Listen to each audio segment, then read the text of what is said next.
Assalamualaikum warahmatullahi wabarakatuh. Selamat datang kepada para siswa kelas 7 SMPN 1 Cimenyan yang dalam kesempatan ini sedang mengikuti program MPLS Moda Daring di SMPN 1 Cimenyan. Baik anak-anakku sekalian, untuk sesi kali ini kalian akan mendapatkan materi tentang kurikulum 2013 yang pokok pembahasannya akan ditekankan pada penilaian hasil belajar yang merupakan implementasi K13 di SMPN 1 Cimenyan ya oleh Bapak. Kalian bisa memanggil Bapak dengan Pak Anan. Kebetulan Bapak dipercaya untuk menangani bagian kurikulum di SMPN 1 Cimenyan bersama Ibu Mimin. Baik, kita mulai pembahasannya. Nah, mungkin kalian bertanya, apa sih yang membedakan gitu ya? Proses pembelajaran waktu kalian di SD dengan di SMP yang akan kita lakukan untuk waktu yang akan datang. Baik, kita mulai dengan yang pertama, jumlah mata pelajaran dan gurunya. Kalau di SD, kalian mendapatkan kurang lebih 7 atau 8 mata pelajaran ya. Nah, yang terdiri dari pendidikan agama, kemudian PKN, bahasa Indonesia, matematika, senbud dan prakarya, kemudian PJOK, dan mulok. Muloknya biasanya terdiri dari bahasa Sunda dan PLH. Nah, kemudian yang khusus pendidikan agama dan PJOK biasanya ditangani oleh guru mata pelajaran, sedangkan yang lainnya itu melibatkan guru kelas. Nah, untuk kali ini, untuk tingkat SMP, maka paling tidak kalian akan mendapatkan 11 mata pelajaran, jadi ada beberapa penambahan.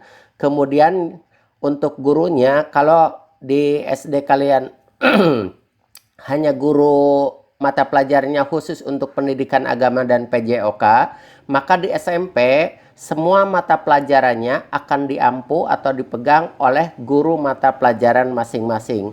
Jadi kalau kalian ada 11 mata pelajaran, maka kalian akan ditangani oleh 11 guru yang berbeda. Itu untuk jumlah mata pelajaran dan guru. Berikutnya yang membedakannya juga ini tentang kriteria ketuntasan minimum atau minimal yang kita singkat dengan KKM. Khusus untuk di SMPN 1 Cimenyan kelas 7, kalian akan memperoleh KKM-nya 75 atau 75 untuk skala 100. Jadi 11 mata pelajaran ini memiliki KKM-nya 75. Sehingga kalian dikatakan tuntas baik pada aspek pengetahuan maupun keterampilan apabila kalian mendapatkan nilai lebih dari atau sama dengan 75. Ketika kalian mendapatkan nilai kurang dari 75, maka kalian harus secara proaktif menghubungi guru mata pelajaran dan memohon untuk melakukan remedial untuk memperoleh nilai yang tuntas. Berikutnya, untuk aspek penilaiannya sama seperti di SD ya. Jadi nanti ada nilai sikap atau kita sebutnya nilai sikap spiritual dan sikap sosial. Sikap spiritual kita singkat dengan KI 1 atau kompetensi inti yang ke-1. Kemudian sikap sosial kita singkat dengan KI 2.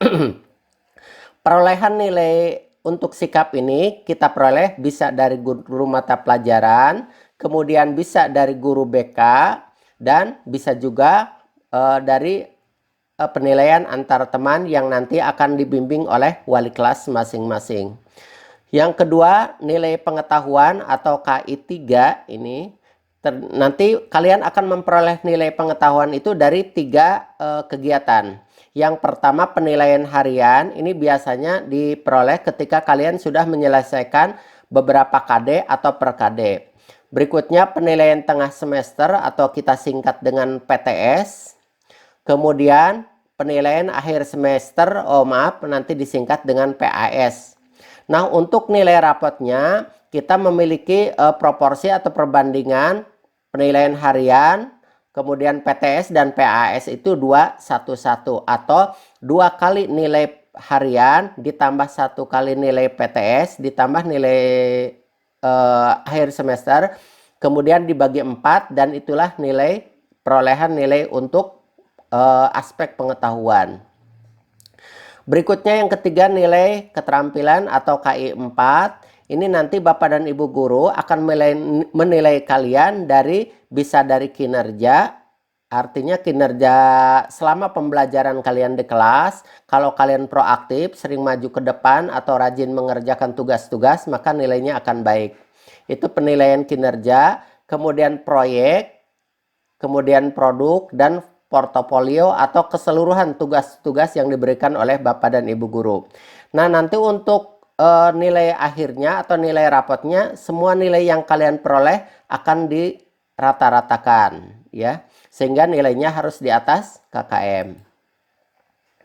Berikutnya, nah ini yang penting, ini syarat kenaikan kelas, ya, mungkin ada perbedaan ketika kalian di SD dulu. Ini ada 6 syarat paling tidak, ya, kalian harus perhatikan ini baik-baik sehingga kalian nanti bisa mengetahui apakah saya naik kelas atau tidak di akhir tahun pelajaran. Syarat yang pertama, menyelesaikan seluruh program pembelajaran dalam 2 semester pada tahun pelajaran yang diikuti. Jadi, kalian tidak bisa di tengah semester langsung masuk mengikuti pembelajaran, nanti ini dikatakan tidak tuntas. Yang kedua, deskripsi sikap atau nilai sikap sekurang-kurangnya baik atau sangat baik, ya. Jadi sekurang-kurangnya baik. Jadi kalau kalian memperoleh nilai cukup ini untuk KI 1 dan KI 2, maka bisa dipastikan bahwa kalian tidak akan naik kelas. Yang ketiga, nilai ekstrakurikuler kepramukaan itu minimal B. Jadi nanti kalian akan memperoleh materi tentang kepramukaan dan akan dinilai juga. Maka nilai minimal kalian harus B, baru nanti bisa naik kelas. Yang keempat, menuntaskan seluruh kompetensi mata pelajaran pada akhir semester. Artinya ketika nanti di semester genap, kalian tidak boleh ada nilai yang tidak tuntas. Nah, ini mungkin agak ada perbedaan dengan di SD atau di sekolah lain. Nah, dalam 1 tahun pelajaran kan ada 2 semester. Nanti jika di semester 1 kalian ada nilai yang tidak tuntas, maka segera selesaikan, minta remedial untuk menuntaskan mata pelajaran pada semester 1. Nah, untuk semester 2 itu harus tuntas semua. Sehingga ketika nanti rapat kenaikan kelas, seluruh nilai kalian itu sudah tidak ada lagi nilai yang di bawah KKM. Berikutnya nomor 5, ketidakhadiran siswa tanpa keterangan, jadi yang alpa, dan ini yang termasuk kabur, itu maksimal 10% dari jumlah hari efektif. Kalau hari efektifnya misalkan 130 hari dalam 1 tahun, berarti kalian paling banyak itu tidak masuk atau kabur itu 13 hari. Nah, ini harus jadi pertimbangan kalian, harus diingat baik-baik, ya. Dan yang keenam, tidak memiliki catatan pelanggaran berat yang mencemarkan nama baik sekolah secara khusus. Jadi mencemarkan nama baik SMPN 1 Cimenyan, atau kalian selaku pelajar Indonesia melakukan hal-hal yang tidak terpuji. Nah, itu otomatis tanpa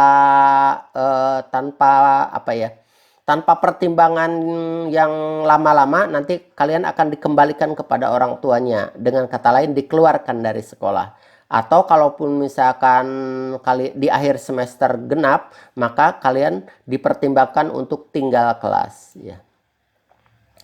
Nah, kemudian di akhir semester kalian, ya, kenaikan kelas, nanti kalian akan mendapat rapot, ya. Ini tidak jauh berbeda dengan yang kalian pernah di SD dulu.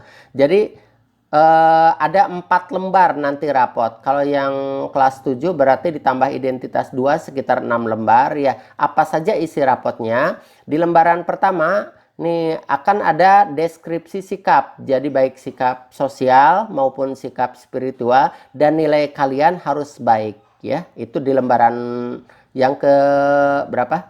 1, 2, yang ketiga, ya. Kemudian lembar berikutnya ini berisi tentang nilai kalian dan deskripsinya, ya, nilai kalian, kemudian ada predikatnya dan deskripsinya lengkap. Di lembar berikutnya juga sama, ada nilai keterampilan, ya. Ini nilainya harus tuntas semua, artinya di atas KKM. Dan di lembar terakhir itu berisi tentang ketidakhadiran kalian, kemudian ekskul dan nilainya yang kalian peroleh. Kemudian jika kalian berprestasi pada bidang-bidang tertentu, maka akan dicatatkan di rapotnya. Dan ada juga catatan wali kelas ya tentang perilaku kalian selama mengikuti pembelajaran di sekolah, dan terakhir adalah tanggapan dari orang tua ya itu. Nah, ini nanti rapot ini akan diberikan di akhir tahun pelajaran. Nah, itu saja ya dari Bapak, karena keterbatasan waktu ya, supaya tidak terlalu lama ya.